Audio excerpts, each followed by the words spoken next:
What's up, everyone? Freddie Bello here, better known as Freddie the Pizza Man. The Pizza Man podcast, doing a Lions podcast today through Sports Peninsula Podcast. Check them out on iTunes, Facebook, and Twitter. Sports Peninsula Podcast. Also, the Pizza Man Podcast. Find it on iTunes. I have not done a podcast in a while. I've been kind of busy with work and with the charity. If you follow me on Twitter or Facebook, you've probably seen the news. Thank you to PMQ Magazine, PMQ.com, National Pizza Magazine, Rick Hynum, for a wonderful story they wrote about myself and the charity and my years of 30-plus years in the pizzeria business. It comes out on May 1st. What a great honor to be on the cover of a national magazine and have a great story written about you. I can't wait to. I have read it, but it does come out on May 1st. PMQ.com, or just follow me on social media, Freddie the Pizza Man. I will post it out there.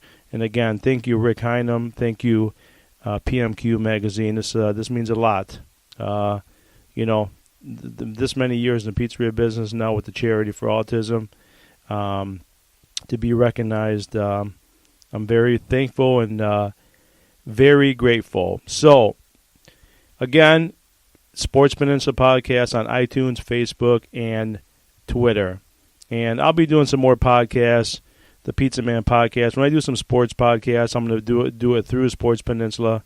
The Pizza Man Podcast, I'm going to try to focus on doing some things in the future for the charity and for talk to some pizzeria owners around the country, some restaurant owners, and stuff like that. I'm just working that out right now. I just got a lot going on, and I'm just trying to focus on the pizzeria and the charity right now. But I do want to talk a little bit of Lions, and I've had this guy on 4 or 5 times, LoganLamorandier.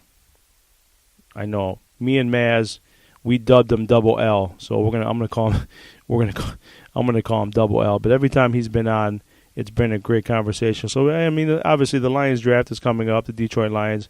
So we got to talk draft, and who better to talk to than Logan? So give me a few seconds, and we're going to talk Lions, and stay tuned to the end of the podcast for some talk about some other stuff.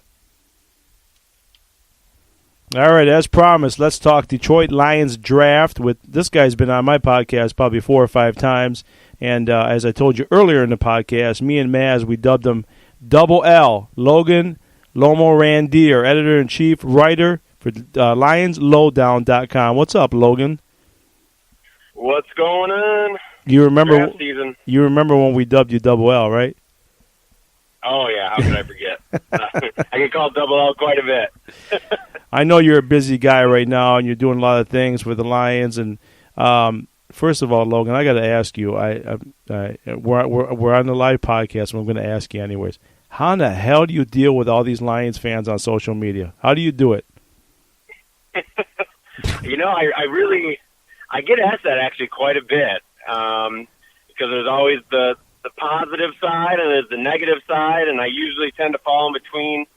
I'm not much of a hot take artist that usually picks one side. I see both sides of the equation a lot of times, but it's something where, yeah, as I've gone along, there's always like the trolls, and I sometimes find those comical, and they think they're getting to me and come after me like, that's fine. You can do that if that's your thing.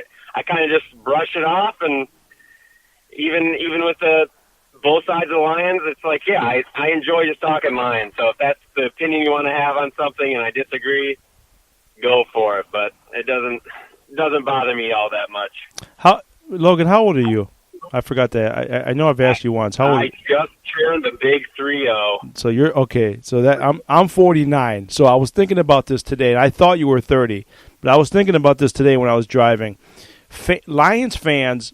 God bless these Lions fans on social media. It amazes me. Yeah, I'm with you.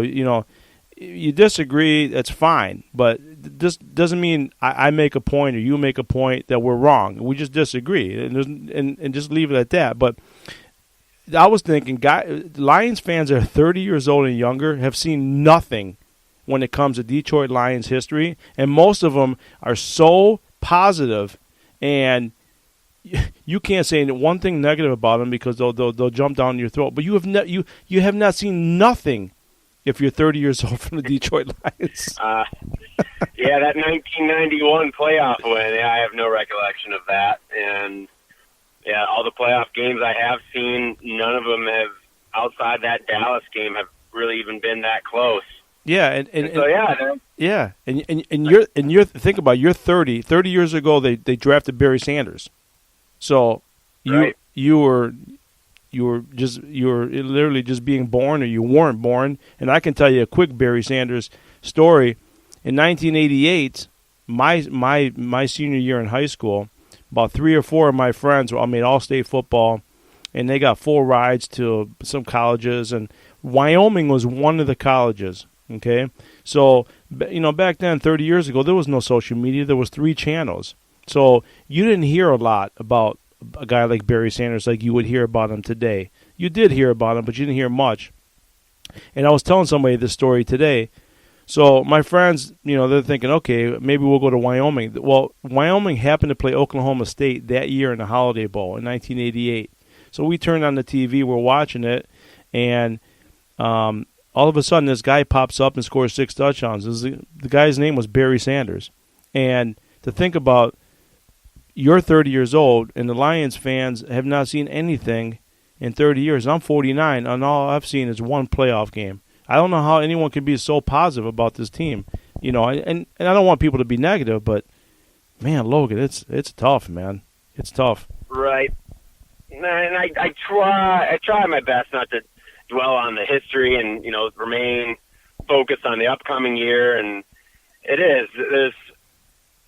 you've been conditioned as a Lions fan almost to just look at the negative. I know there's a lot of fans out there who are like that as well, where, until the Lions do anything, they're not going to have anything positive to say. And I understand why they're like that, because the Lions have. If you're a true fan and you've stuck with them this long and they've put you through all this to really have nothing to show, it is painful.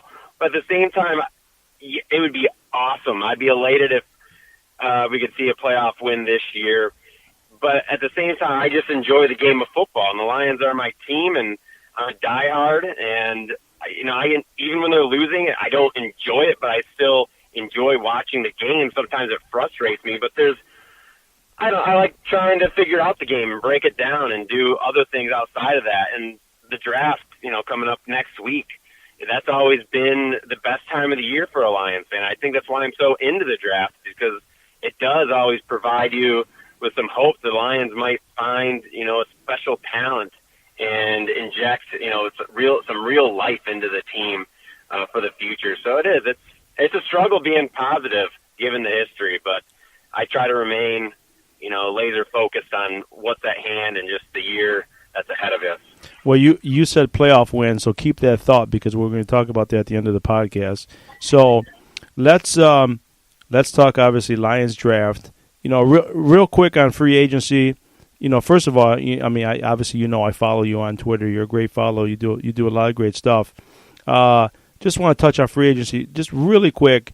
One thing I don't have many. I like the signings, but one thing I do want to see with the Lions is I want to see this team draft better and not worry about free agency and not sign these big contracts. So I'm hoping, the New England way, draft well and sign those. What'd you take from free agency? And, not a letter, but were you happy with it?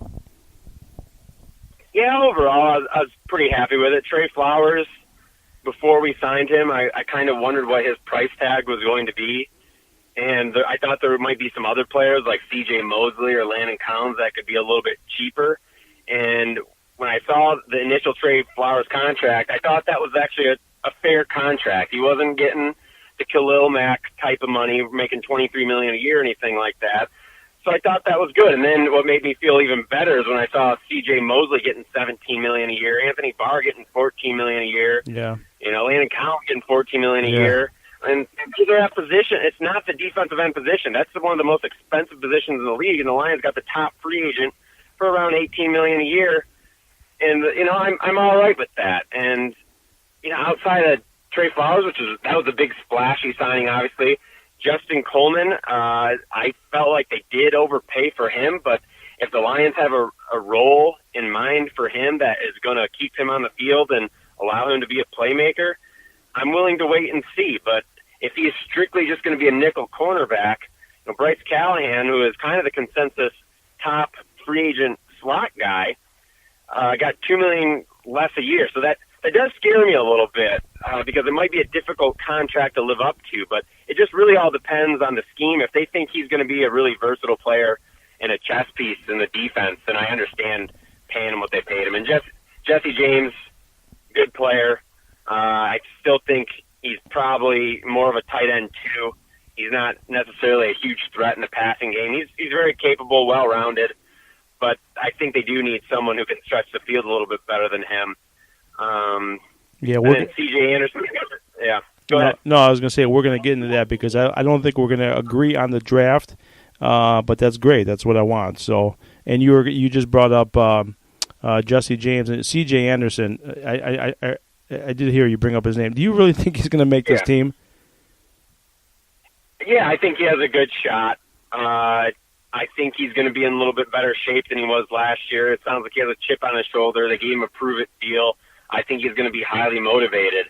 And you kind of saw that with the Rams last year, what he could be. Now, the Rams probably were the best run-blocking line in the NFL last year, I would say. So we'll see how C.J. Anderson does behind a line that's not quite as good. They're trending in the right direction, still have that hole at the right guard spot, but I don't think they're going to ask C.J. Anderson to do a whole lot as long as Kerryon can stay healthy, but I still think it doesn't preclude the Lions from drafting another running back as well, so it'll be interesting. I think C.J. Anderson makes the roster, but if the Lions added another running back in the draft, who knows, maybe Zach Zenner steps up, has more special teams value, and he maybe somehow gets the spot, and Theo Riddick stays, and that'd make Anderson the fifth running back. They keep a fullback. They usually only keep 5 running backs, including the fullback. So maybe I would say it's an outside chance that C.J. Anderson doesn't make the roster.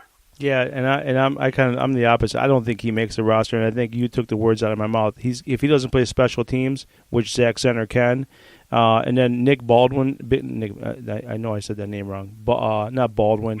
Nick Baldwin, the fullback. If he comes back fully healthy, I don't think C.J. Anderson makes his team. I hope he does, but I'm with you. I don't think he's going to contribute a lot. They're not going to ask a lot of him. And then the Theo Riddick, and that's down the line.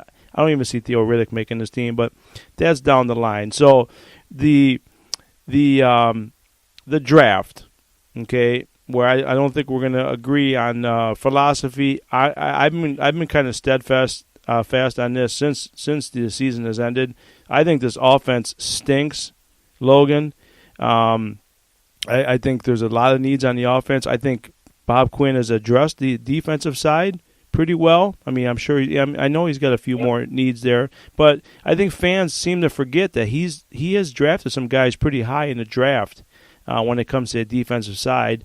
And just from going off the top of my head, Kerryon Johnson is the only skill position he's taken in the first 2 picks in his 3 years of drafting when it comes to the offensive side. I know the wide receiver, Kenny Galladay was in the 3rd round. So, without not giving you my picks yet, what's your take on the Lions at 8? Do you think they stay there? I personally think there's going to be a trade with Cincinnati. I think the Cincinnati's the hot button there for a quarterback. What do you think the Lions do at 8? Yeah, and just a quick hit on the offense. Yeah, I think there are some concerns on that offensive side of the ball because the Lions really didn't add any pieces on the offensive side of the ball outside of Danny Amendola, and I don't think that's necessarily going to be a player who he has some veteran value and just semi-reliable and is a good slot option, but it's not like he's going to change the dynamic of the offense. And Kerryon Johnson has to remain healthy, and then you lost T.J. Lang, and he was on and off the field quite a bit during his tenure with the Lions. So there's still that hole, and I don't know if they've really made any huge upgrades to significantly make this offense hum a little better outside of Darrell Bevel. It's coming down to that. Yeah. So maybe a new coordinator change can spark some life into the offense that really struggled last year. And Stafford obviously needs to play better than he did a year ago, and I don't feel like he should have back-to-back years like that. We've seen what he can do. Hopefully Bevel brings out the best of him. So going back to at that pick 8, I think the most likely scenario is the Lions do really try to trade down, because you look at that 8th pick, and the Lions actually did do a decent job in free agency, I feel like, to address most of their needs to allow them to pick the best player available. But I don't know, at 8, looking at the guys who you think will be on the board, I don't know if there's really like a great fit that aligns with the best player available and position of need, and just as far as value goes. So I would love to see, like you said, Cincinnati. It would be great if Dwayne Haskins is there, because their quarterback needy team might want to trade up. Ed Oliver, as nice it would be to take him, I don't know. I think the Lions should take him if they don't trade down, but I don't know how good of a scheme fit he is. I know he's very versatile and he can play all over the line, but he is kind of that defensive tackle as a gap shooter, and Patricia likes those guys who do multi-gap scheme, or they're taking up 2 gaps. So they can use him in the right way. I just don't know if he's the perfect scheme fit. So it is. That 8th spot, I think the best players on the board are going to be on the defensive line or like edge players. But I don't know if the Lions will want to take one, and maybe they feel like they want to address, that right guard spot, and they want to trade back, or maybe they'd like to upgrade at the linebacker position over Christian Jones. I could see where, Christian Jones, he was okay last year. Jared Davis had some flashes of greatness and then flashes of the exact opposite as well. So he's very hot and cold. And if you look at the linebackers, it's pretty much, I like Devin Bush actually better than Devin White. I think he's a little bit more instinctive, but behind those two guys, there aren't a ton of, I think, playmaking linebackers that you could get later on in the mid round. So you're the first one I've heard. You're the first one I've heard say that. Yeah, so Devin White is literally a Jared Davis clone. Every time I watch them, they have the same strengths, where they're both they can fly to the ball, but sometimes they lose their gap assignment, they overrun plays or take bad angles. And it's very tempting looking at the athleticism, but Devin Bush has that athleticism as well. And Devin Bush is only an inch shorter. I don't know if 1 inch is going to be a huge difference, but the knock on Devin Bush is that he's small. Well, Devin White isn't a big guy either. Mm-hmm. And they're both extremely athletic. So I just think Devin Bush is more instinctive. I think he's a little bit more sound fundamentally in terms of as like a middle linebacker and not overrunning plays or losing gap assignments. So I know it's probably, I know there's a small faction of people out there, I at least see on Twitter, that agree that Devin Bush is the better of the 2 linebackers. But as far as the national media goes, and, you listen to Mel Kiper and Todd McShay, and they're saying scouts are telling them that, Devin White's a lock top 5. Tampa Bay looks like he's basically a shoo-in. So it is. It's just everyone has their opinions, and Devin White just scares me. I think we already have a player like him on the team, and I would like a guy like Devin Bush who's a little bit more instinctive when it comes, just a more natural linebacker, in my opinion. You and we spoke last year on the podcast. Jared Davis, can you hear me on the mic good? Yeah. Okay. Yeah. You and I spoke last year on the podcast about Jared Davis, possibly, not necessarily a defensive end, but defensive end / outside linebacker. You think any way they decide to put him in that spot, let him rush the passer, or maybe cover a little bit on the outside, maybe more of a natural position for him? So I've been a proponent of it. I really liked Jared Davis. Yeah, you brought that up. More on the outside. But at the same time, you're going to have a middle linebacker to replace him. Christian Jones isn't that guy. Yeah. And I don't think you're going to, outside of Devin Bush, you look at the linebackers that are in this draft class, I wouldn't feel comfortable in inserting any of really these draft linebackers. I think it's a relatively weak linebacker class. I don't know if you'd be able to draft a guy and just put him right in the middle of the defense just to move Jared Davis over, and then that kind of puts Christian Jones, in a backup role in a limited action. So it wouldn't make a ton of sense for the Lions to move Jared Davis if they don't have a replacement for him lined up in the middle. But I would like to see Jared Davis. He had one of the higher, I think it might have been the highest pass rushing efficiency from the linebacker spot according to PFF. So when he did rush the passer, he is, when he has a target and locked on, he's a missile. So I would like to see him blitz a little bit more, but you're going to have a replacement for him. I'm just not sure there's a guy in the draft that could come right in and do that. Joining me, editor-in-chief, writer of LionsLowdown.com, LoganLamorandier, double L, we dubbed him. Let me, before we get into, because I want to ask you, I want your thoughts of who the first two picks are going to be for the Lions. Who do you want? Who do you want for the Lions to take? I'm going to give you my two picks.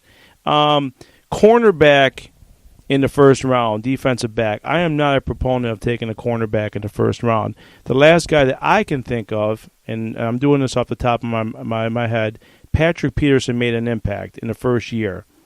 Cornerbacks generally don't make an impact in the first year. Darius Slay is one. Obviously, he was drafted in the second round, but I remember when he was drafted in the first year, people thought he was a bust, and then he ended up turning into great player. You see the Lions at 8 even thinking about taking a cornerback? You hear any buzz on that? No, I don't think so. Greedy Williams is probably the guy who I would say fits their scheme the best as far as like a man press corner, and he's able to run with guys, but at the same time he mirrors pretty well on film. His hip fluidity, though, what I saw at the combine scared me a little bit. And then the big question mark is just his tackling. He really doesn't even try to tackle. He's a true ankle biter. He doesn't really throw his body around. He just tries to take out the guy's legs. And even Patricia and Quinn have mentioned that when his name has been brought up, or they're talking about corners in general in the draft, they emphasize that they want guys who can tackle. So outside of Greedy Williams, Byron Murphy, who seems to be a very instinctive player and, is a ball hawk. He wasn't the most athletic guy. If you're going to draft a corner in the top 10, he better check all the boxes. And Byron Murphy doesn't check all those boxes for me. And then even behind, I don't think any of the guys behind those two are in play at 8, but I will say in the second and third round, there's a lot of players I think match up really well with what the Lions would want to do at the cornerback spot. Lane from Michigan State would probably be one of those names, correct? Yeah. I'm not going to say I'm super high on him, but I do understand. He's a bigger outside corner, has some athletic ability. I wish he had a little bit more ball skills, but I could definitely see him being looked at in the second round. I really like Amani Aruarie from Penn State. He's another big, fast, physical corner. Has some great production at Penn State, played well at the Senior Bowl. I think the Lions would be interested in him if he was available. All right, let me ask you about wide receiver. Okay, DK Metcalf, obviously the buzz of the combine. The kid's unbelievable. Now, your thought. Here's my thoughts on Kenny Golladay. I believe he's a slot guy. I really believe that. I think he can make a living on the outside. I don't think he's fast enough to play the outside. I think he can dominate in the slot. I could be wrong. It's just my opinion. Any way they even consider DK Metcalf at 8? I don't, just because I think he comes from that Ole Miss offense, which is so frustrating to watch because he literally ran just a go route, that 9 route so often. And you don't get to see really his route tree. And then with his agility drills being as poor as they were, and there are quite a few very successful bigger receivers that don't test well in those agility drills. But it is a slight concern. And then there's also the injury concern. But I don't think they would.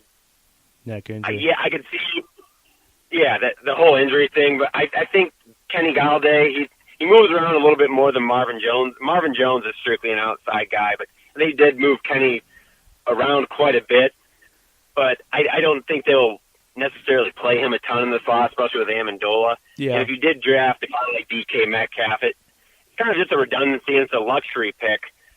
Now, it would be nice because it seems like he could be a big-time player, and the offense is lacking a little bit in that regard. Kenny Galladay is a really nice receiver.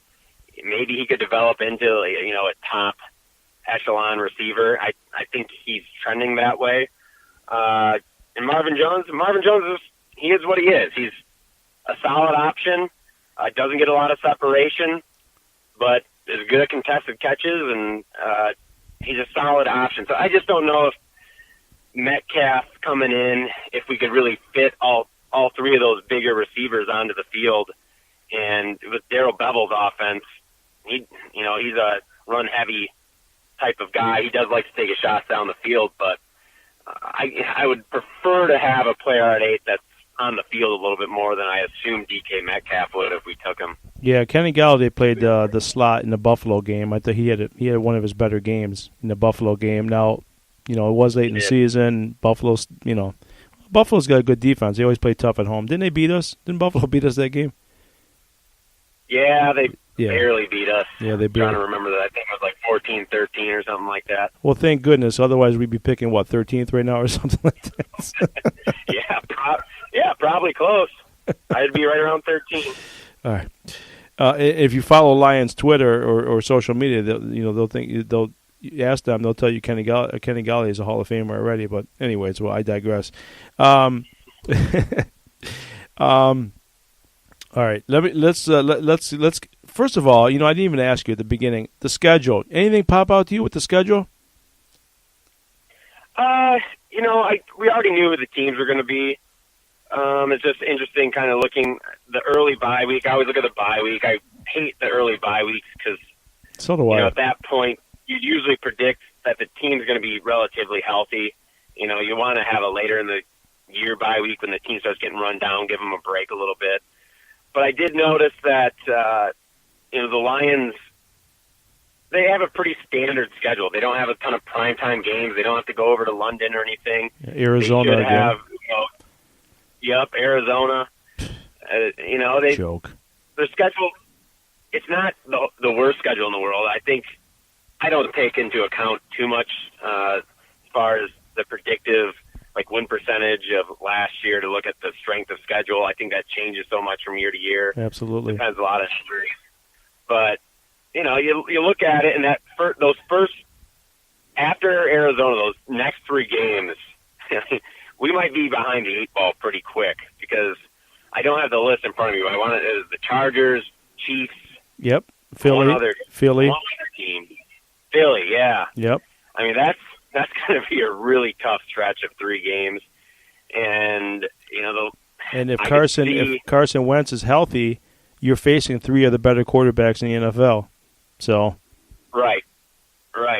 That's going to be a really tough stretch. But the second half of the year doesn't look nearly as daunting. And again, we say that now, but who knows how things are going to shake out and who's going to get drafted where and who's going to be hurt mid-season. That could totally change the face of a team. But yeah, the schedule to me, I know some people really get pumped up about it. I usually remain low-key about the schedule. Absolutely. And honestly, when I saw the draft, the 2 things that stuck out to me was, freaking Arizona again. And again, the first game of the season, we got to go out west. And then Green Bay again, the last game of the year. How does Arizona always end up in our schedule and we always play Green Bay last game of the year? Always. I think it's like the last 7 out of 8 years. They play Arizona all the time. Yeah. And for the most part, outside of last year and then, the game at Ford Field a couple years ago, and I think that was opening week too. The Lions haven't had a ton of success out in Arizona, but Arizona, it'd be interesting. They might have Kyler Murray, and back-to-back years of having a top rookie quarterback we have to face off against. And Well, And it I started off remember great last year. I remember 2003 when we opened up against Arizona here. We drafted Charles Rogers, and then Anquan Bolden came in. Like, oh, this guy from Florida State in the second round. He burned us, beat us, and I don't know if he's going to be a Hall of Famer, but he's on his way to a Hall of Fame career. Anquan Bolden. Charles Rogers, he had a couple touchdowns that game. Really got the hopes up. He didn't have the yardage like Bolden did. I think Bolden had like 10 catches for like 200 yards or something like that. I remember that game well. I'm like, who? Anquan Bolden is just outshining Charles Rogers right now. Come on. He's gonna be a Hall of Famer, isn't he, Bolden? I would think so. Not first ballot or anything like that, but there's going to be a year eventually where I think he'll squeeze in there. Yeah, he's got that Super Bowl too. So, all right. Yeah. Let's end it with some picks here in the first two rounds. Who you want to see, and I'll give you my picks. Honestly, Logan, I'd like to see them trade with Cincinnati. I think there's two players I really like, and Hawkinson is the guy I want, the tight end, which I know a lot of people are like, oh my God, another tight end, but I think Hawkinson's the real deal, and I think you want to go best player available. Apparently he's the guy. I would love to see him at 8, but Ed Oliver's the other guy is intriguing, and I don't know if you think this is even possible. You think both of those guys can be there at 8 and 11? You think they could both be there at 11 if they traded with Cincinnati? I don't think Ed Oliver would be. He's a guy who's just everyone knew he was great going into the last football season. He was 1A or 1B depending on Bosa, who you liked better. And then once he went to his pro day, and everyone knew he was a great athlete, but I think his stock kind of rose again once he had that pro day. So if he's at 8, if the Lions were to take him, I think a team would be willing to trade up, but I don't think he lasts much longer than that. Hawkinson, I could see him dropping down, but I mean, the Bills could look at Hawkinson and really like him. Yeah.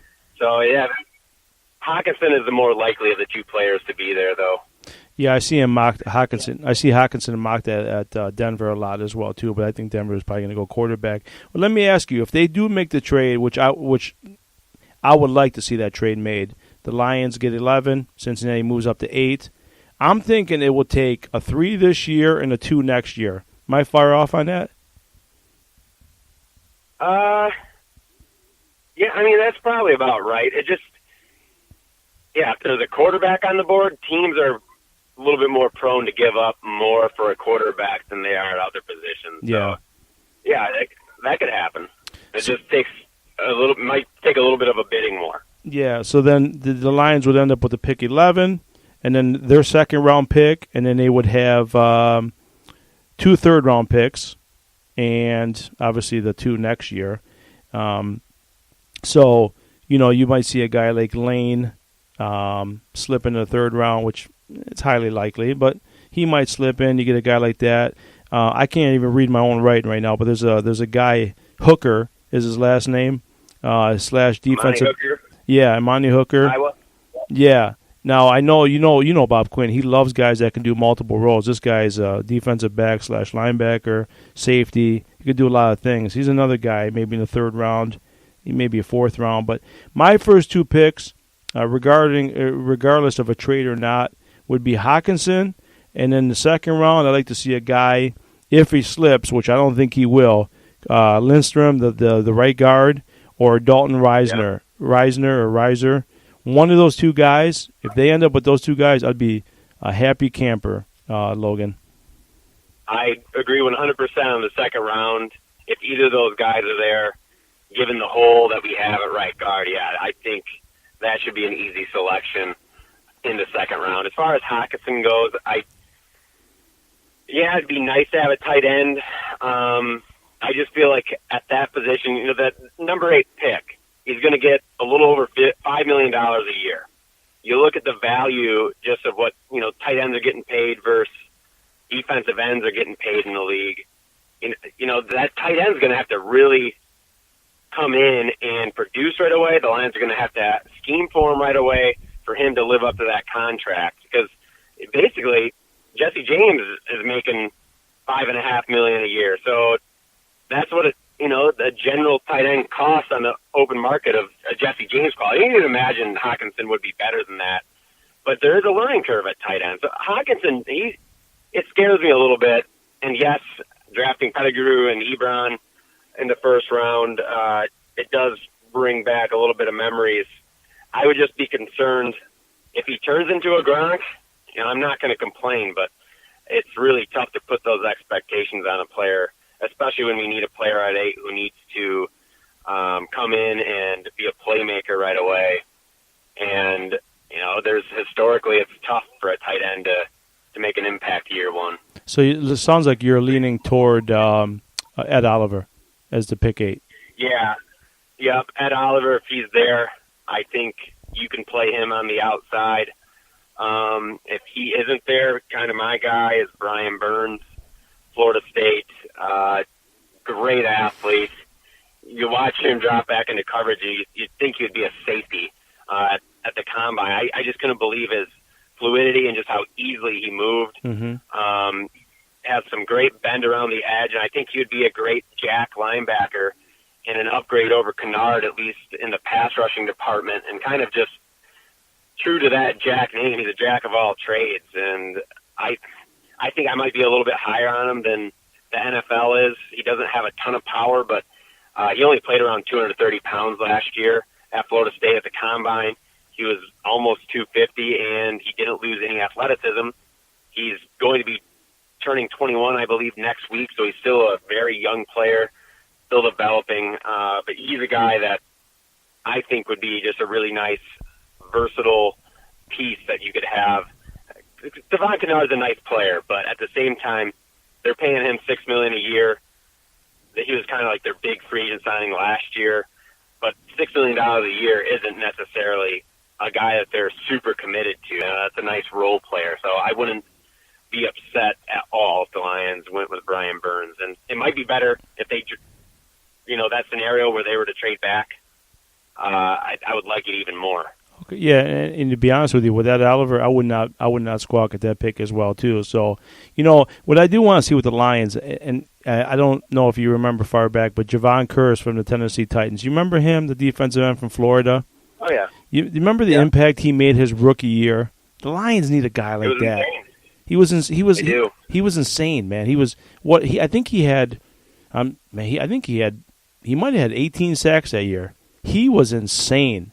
And did he lead the league? Yeah, I mean, he was up there, and Tennessee was really good that year. Yeah, I think that might have been the year they went to the Super Bowl, or maybe the year before. But ironically enough, I think Jim Schwartz was the defensive coordinator. But the Lions got to have a guy like that, man. Offense or defense, this first-round pick has got to come out and just give them something, man, something big to spark this team. Because, Bob Quinn said it at the presser, we need playmakers, and he does. That team needs – you think about – this is just my opinion, 2 playmakers on that team, and that would be Darius Slay. And I guess if you want to include Snacks as a playmaker – I don't know if you would or not, but Darius Slay might be the only playmaker on that team. And if Kerryon Johnson is healthy, I think he's that guy. But this team just lacks playmakers, Logan. They do. They need some difference makers. And Bob Quinn's draft picks have all been like high character, high floor type of players. Yeah. But they haven't made huge impacts. Taylor Decker's been a nice left tackle, but not elite. Jared Davis has his highs and lows, like we already talked about. And Ragnow, I really actually, he was one of my draft favorites last year. And then when he went in the first round, I was like, well, okay, I didn't, the week leading up to the draft, he was getting that first round buzz. Yep. And it sounded like the Bengals were going to take him the next pick. So I was happy with that pick. And he played well last year, but he also had his fair share of rookie struggles, especially when he went against the better defensive tackles.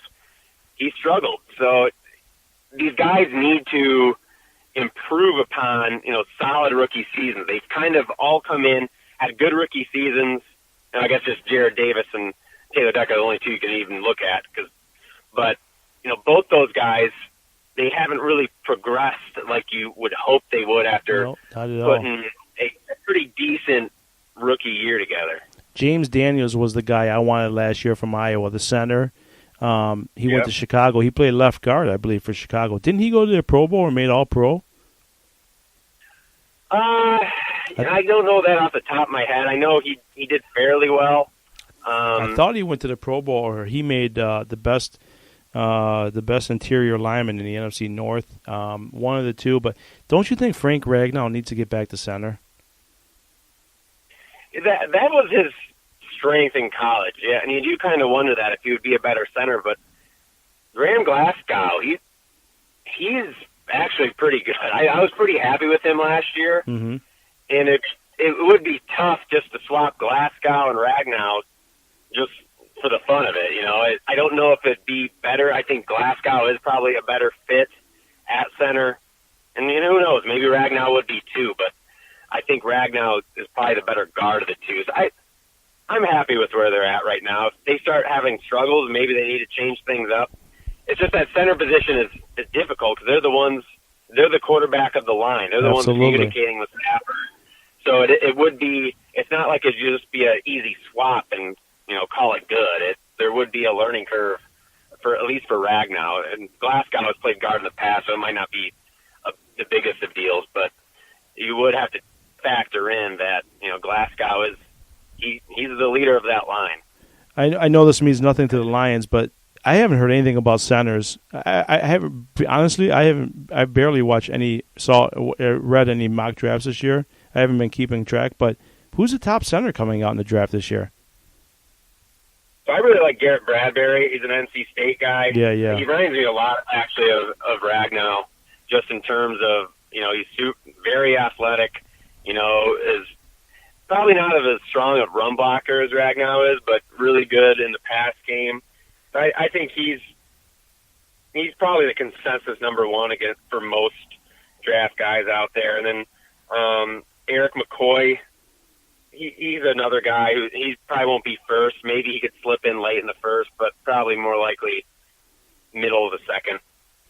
Well, at the beginning of the podcast, you brought up playoffs, and I'm going to end it with your thoughts this year. I know we haven't got to the draft yet and the June 1st cuts and all that stuff. Would it be a disappointment if this team does not win a playoff game this year?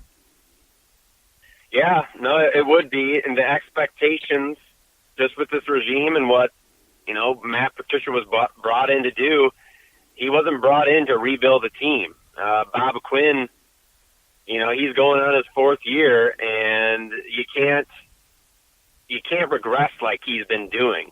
And he's been putting together, we talked about it, solid drafts. Hasn't drafted a Pro Bowler yet. I know that can be a popularity contest sometimes, but he's got some nice players, but it should be, the expectation should be playoff wins or bust. And it's a tough division. It's not going to be easy to do. But I don't think anything less than a playoff win would be considered a success. So, yeah, they need to win a playoff game. I think Green Bay is a team to watch for this year in the NFC. I think the Bears, their schedule is brutal. I don't know if you saw their schedule. Man, it's pretty brutal. But that's what happens when you win a division. You have to play the other, the top teams in a couple other divisions, and then, they have a tough schedule, and you could almost see. I think the Bears are going to be good again. That defense is great. But they did lose a couple guys, and, I'm just not a believer in Mitch Trubisky. I think if the game ever falls on his shoulders, I don't think he can carry them. Yeah, and I think Aaron Rodgers has got a lot to prove this year. A new guy. He's taking a lot of heat through the media. I just think he's going to come out and to steal a Michigan term, the revenge tour, maybe, So, right. Yeah, I heard Chase Winovich on Sirius XM NFL channel a couple weeks ago. Correct. He said, I mean, he was still talking about Michigan. Michigan should have beat Ohio State that game. I'm like, what are you doing? Yeah, I know. I'm a Michigan guy. Yeah. I'm not nearly as a diehard as I am as a Lions fan or anything like that. You know, but I obviously pay attention to Michigan. I'm a Michigan guy too. Every time he brings up that Ohio State game, like it wasn't even close. Like you got manhandled. Yeah. You can't really say that you should have won or things could be different. Like Ohio State looked like the better team, hands down. It's tough to make an argument that Michigan could compete with them again, even if they got a second chance. Well, listen, I'm with you. I'm with you 100% in the playoffs. This year you have to win a playoff game, and if you don't win a playoff game, I would not be opposed to starting over, which I think we both know won't happen. Quinn and Patricia will be here another 2 years for sure, maybe 3. But Bob Quinn is. I think it does depend. If they have another, 5 or 6 win season. Oh yeah, you're right. Yeah. I think they could squarely be on the hot seat, and I would think too if the Lions were to have another 5 or 6 win season, that means Stafford probably didn't play well either, and he could be another guy who, if a new regime comes in, it might be, full rebuild. So I am a little bit nervous in that. I don't really want to see a full rebuild. No, I don't want to see a rebuild. I want this team to just be good and for the schemes and all the pieces to fall into place. So, but if the Lions are floating around 500, I think Quinn and Patricia will be back. But if they have another really bad season, I could see some shakeup. And I know the forwards are usually pretty loyal, but I think Martha thinks a little bit differently than the old guy used to. Well, that's, I wasn't even thinking about a 5-win season, but you know what? That would be a total embarrassment to have a franchise quarterback and two New England guys come in and basically fire a coach that took you to the playoffs and basically backpedaled a lot. But Quinn has not drafted great. He just has not drafted well, and I think this year, Logan, I think will tell you. I think this year, when he drafts this year, I think will tell you a lot. And I know you brought up character earlier in the podcast. You're right. He's drafted a lot of character guys. I'm curious to see who he drafts this year. And honestly, I know we're both Matthew Stafford guys. I'm curious to see how high he goes with a quarterback because I get a sneaky suspicion if that kid from Duke drops. He's a David Cutcliffe guy. Yeah, David Jones. He's a David Cutcliffe guy. He's a Duke quarterback. I just get a sneaky suspicion. Bob Quinn and Matt Patricia are going to tell you a lot of what they think about their quarterback right now in the future. And who they draft, character-wise, not character guys. Are they looking for guys that can just make plays and not worry about character? It's going to be an interesting year, I think, because Quinn has to get it done now. There's no more waiting. Yeah, no, I agree 100%. I think I will give Quinn a little bit more credit than maybe you. I think he's been solid at drafting, but I don't. Yeah, that's fair. It hasn't been anything real. That's fair. It hasn't been elite. It wasn't like the Colts draft last year. It wasn't like the Saints draft 2 years ago with Marshawn Lattimore and that whole crew that they had, and that really propelled them far into the playoffs. If the Lions want to make a playoff run, they are going to have to hit like their first 4 draft picks, and they're all going to have to be able to be those guys that can come right in and make plays and just be difference makers instantly. And that's not easy to do. But I think Quinn, he might have to go out of his comfort zone a little bit and go after some players that maybe have some flaws but are playmakers. We've talked about it. He has that penchant for drafting just high floor, high character guys, and they don't always. They turn into solid players, but not the elite players like you need. And that's very fair and well put. And honestly, when he came here, remember everyone was screaming for him to sign LeGarrette Blount. He didn't sign him, and then Patricia got here, and they signed LeGarrette Blount. So Patricia might be giving him that little nudge, like, Bob, just take this guy. We need him. Don't worry about it. I'll take care of the rest. So we will see. We will see. Yep. Editor-in-chief, writer, LionsLowdown.com, LoganLamorandier. You find him on Facebook, find him on Twitter. He's a great follow. He's always got good stuff. And don't troll him. Be good to him. He's always putting out good stuff. So thanks, Logan. Hey, I appreciate it. If you guys want to troll me, that's fine. Hey, and I forgot to tell you about the schedule. One thing that stood out to me, I've been waiting for the schedule. August the 11th, I was worried because that's my golf outing, and they're playing New England on August 8th, so I don't have to worry about them playing on August. I thought they were going to play on Sunday night, preseason game. I'm like, don't do it. I'll lose half of my people to the Lions, but they're playing August 8th, so that's cool. Very good, yeah. I'm glad it worked out. All right, brother. Good talking to you as always, man, and we'll catch up with you in the future, okay? Awesome. Thanks, Freddie. Have a good one. You too, brother. There you go, man. Double L. This guy is great. He's a great follow. I love talking Lions with him. And, maybe next time I do a sports podcast will be next year for the Lions draft. So since there ain't much going on with the Tigers and the Wings and who else? The Pistons. Oh, geez, the Pistons. Anyway, shout out to my boy Shep. He's doing a good job with the Tigers, isn't he? Tigers are fun to watch. They're fun to watch. So, anyways, thanks for tuning in. Don't forget Sports Peninsula Podcast. Check them out on iTunes and Facebook and Twitter and the Pizza Man Podcast. That's me, Freddie Bello, Freddie the Pizza Man. I'm going to start doing some more podcasts in the future, more toward the restaurant pizzeria business, more of the charity, and just follow on iTunes. The Pizza Man Podcast and Freddie the Pizza Man. Again, thank you, PMQ Magazine, May 1st. Find the article, pmq.com. Rick Hyndham, God bless you. Thank you. Talk to you guys soon. Bye-bye.